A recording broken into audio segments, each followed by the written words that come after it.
అమరావతికి వైసీపీ తప్ప దేశంలోని అన్ని పార్టీలు మద్దతు తెలిపాయని ఏపీ సీఎం చంద్రబాబు అనంతపురం సభలో అన్నారు. ఏపీకి ఒకే రాజధాని, ఒక్క రాజధాని అమరావతి అని స్పష్టం చేశారు. నిన్నటి వరకు రాష్ట్రానికి అడ్రస్ లేకుండా చేశారని, ఇప్పుడు అమరావతి రాజధాని అని గర్వంగా చెప్పుకునేలా చేశామన్నారు. మూడు రాజధానులు మూడు ముక్కలాట. ఎక్కడన్నా బయట పోయి అడిగితే మీ రాజధాని ఏదంటే చెప్పలేక నామోషి. సర్వీస్ కమిషన్లు అడిగితే వాళ్ళు బిక్కముఖం వేసే పరిస్థితి. అమరావతి ప్రజా రాజధాని. మన పురాణాల్లో అమరావతి దేవతల రాజధాని. అలాంటి రాజధాని ఒకటే మీకందరికీ విజ్ఞప్తి చేస్తున్నా, తెలుగు ఆంధ్రప్రదేశ్ రాష్ట్రానికి ఒకే రాజధాని, అదే అమరావతి. దేశమంతా మనతో నిలబడ్డారు. అన్ని రాజకీయ పార్టీలు సపోర్ట్ చేశారు. 50 పార్టీలు ఉన్నాయి కేంద్రంలో. రాజ్యసభ, లోకసభ 2 సభల్లో కలిసి 50 పార్టీలకు ప్రాతినిధ్యం ఉంది. 49 పార్టీలు సపోర్ట్ చేశారు. ఒకే ఒక పార్టీ దిక్కుమాలిన పార్టీ. ఏ పార్టీ అది? ఏ పార్టీ అది? అంటే ఈ రాష్ట్రానికి ద్రోహం చేయడం అవునా కాదా అని అడుగుతున్నాం మిమ్మల్ని. అవును అంటే గట్టిగా చెప్పండి, కూడా చెప్పండి ఇది ద్రోహం అని. అది అయితే మొన్న మాట్లాడుతూ మ్యావిగన్ అంట. ఏమి పిచ్చో నాకైతే అర్థం కావడంలా. పిచ్చ ముదిరింది.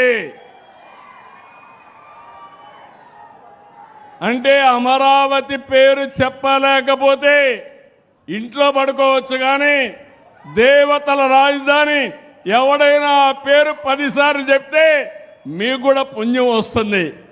అలాంటి రాజధానిని పేరు చెప్పడానికి ఇష్టం లేకుండా మ్యావిగన్ అంటున్నాడు.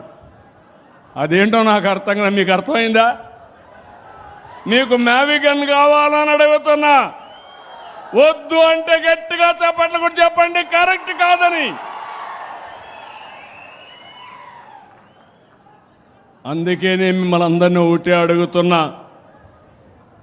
ఒకప్పుడు తీవ్రవాదులు ఉండేవాళ్ళు, ముఠా నాయకులు ఉండేవాళ్ళు, మత విద్వేషాలు క్రియేట్ చేసేవాళ్ళు.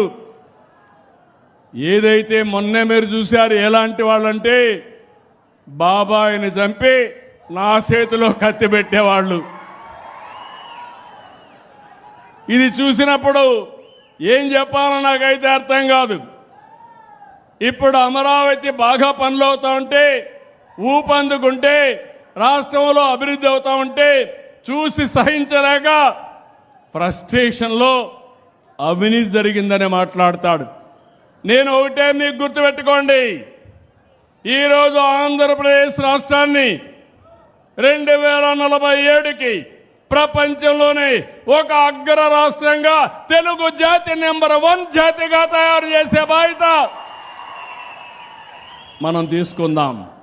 దీనికి ప్రణాళికలు తయారు చేస్తున్నాను. 3 ప్రాంతాలు. ఒకటి విశాఖపట్నం కేంద్రంగా వెస్ట్ గోదావరి వరకు, అమరావతి కేంద్రంగా ప్రకాశం వరకు, అదే మరిగా తిరుపతి కేంద్రంగా రాయలసీమ ప్రాంతం అంతా అభివృద్ధి చేస్తాం. 3 మెగా సిటీలు వస్తాయి. రాయలసీమ ఎక్కడికక్కడ గ్రీన్ ఎనర్జీ హబ్గా తయారవుతుంది, హార్టికల్చర్ హబ్గా తయారవుతుంది.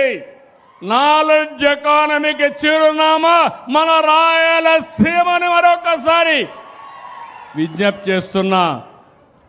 ఓర్వకల్లో డ్రోన్ సిటీ వస్తుంది, తిరుపతిలో స్పేస్ సిటీ వస్తుంది, అనంతపురంలో ఎలక్ట్రానిక్ సిటీ వస్తుంది, ఏరోస్పేస్ సిటీ కూడా వస్తుంది. విమానాలు ఎక్కడో తయారు చేయడం కాదు, మన అనంతపురంలోనే ఈ జిల్లాలోనే విమానాలు కూడా తయారు చేసే పరిస్థితికి వస్తారు. ఇలాంటివన్నీ పెట్టి నేను ముందుకు పోతా ఉంటే ఇష్టానుసారంగా గడిచినటువంటి 21 నెలల్లో 20 లక్షల కోట్ల రూపాయలు పెట్టుబడులు వచ్చి 23 లక్షల మందికి ఉద్యోగాలు వచ్చే అవకాశం వస్తా ఉంది.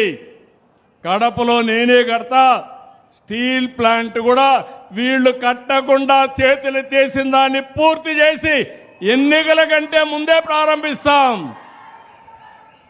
ఇలాంటివన్నీ మనం చేస్తే వీళ్ళు రాష్ట్రం మీద పగబెట్టారు. పగబెట్టి ఇష్టానుసారంగా మాట్లాడుతున్నారు. పోయిన 5 సంవత్సరాలు వీళ్ళుంటే 2000 కోట్లు ఖర్చు పెట్టలేదు. అదే తెలుగుదేశం వస్తానే హంద్రీ నీవా ప్రపంచంలోనే పొడవైనటువంటి కాలువ, ఎన్నో లిఫ్ట్ ఇరిగేషన్లు పెట్టి సమర్థవంతంగా చివరి భూములకి చివరి రివర్లకు కూడా నీళ్లు తీసిపోయే పరిస్థితి వచ్చాం. నేను మీ అందరికీ ఒట్టే విజ్ఞప్తి చేస్తున్నాను. పెట్టుబడులు వస్తున్నాయి, ఉద్యోగాలు వస్తాయి, యువత బాగుపడుతుంది. ఇది చూసి ఓర్వలేక వాళ్ళని భయపెట్టే పరిస్థితికి వస్తున్నారు.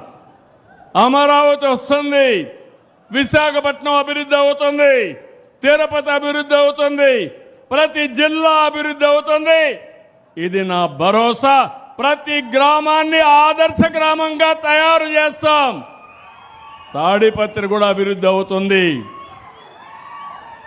అదే మాదిరిగా నేను ఒకటే మిమ్మల్ని కోరుతున్నా,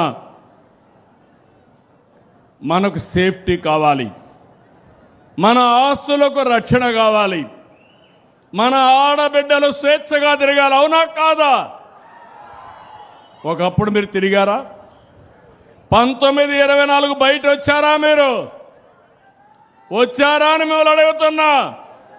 ఈరోజు నేను గ్యారంటీ ఇస్తున్నా, మా ఆడబిడ్డల జోలుకి ఎవరైనా వస్తే అదే చివరి రోజు మీకు. ఖబర్దార్, జాగ్రత్తగా ఉండండి. రెండోది, మీరు స్వేచ్ఛగా తిరగడానికి మీ ఆస్తులు కానీ మీ ప్రాణాలు కానీ కాపాడే బాధ్యత ఈ ప్రభుత్వానిదని చెప్పి కూడా నేను మీకు తెలియజేస్తున్నా. అలాంటి ఉంటే ఈరోజు నేరాలు ఘోరాలు చేసి తప్పించుకోవచ్చని నా మీద నేరం వేసే పరిస్థితికి వస్తున్నారు. నేను ఎప్పుడూ ఘోరాలు చేయను, నేరాలు చెయ్యను, హత్యలు చెయ్యను. హత్యలు చేసే వాళ్ళని మాత్రం ఏం చేయాలి? అందుకే తమ్ముళ్ళు, ఆడబిడ్డలు మీరు గుర్తుపెట్టుకోవాలి. నేను తీవ్రవాదుల పైన పోరాడాను. 30 ఏళ్లకు మునిపే పోరాడాను. ఆ రోజు పోరాడితే 2003లో వెంకటేశ్వర స్వామికి నేను పట్టు వస్త్రాలు సమర్పించడానికి పోతా ఉంటే 23 క్లేమోర్ మైన్స్ నా మీద బ్లాస్ట్ చేస్తే దానికే భయపడకుండా మీ ఆస్తులు మీ ప్రాణాలు కాపాడడానికి పూర్తిగా పనిచేస్తున్నా. అలాంటప్పుడు ఇవన్నీ కూడా నేను భయపడే పరిస్థితి రాదు. దేవాలయాలపైన దాడులు చేస్తారు, ఇదేంటని అడిగితే ఎదురు దాడి చేస్తారు. ఇదెక్కడ నీచమైన సంస్కృతిని అడుగుతున్నా. దేవాలయాలపైన ఇప్పుడు తిరుపతి పోయారు మీరు నిన్న మొన్న, ప్రసాదాలు బాగున్నాయా లేదా అని మిమ్మల్ని అడుగుతున్నా.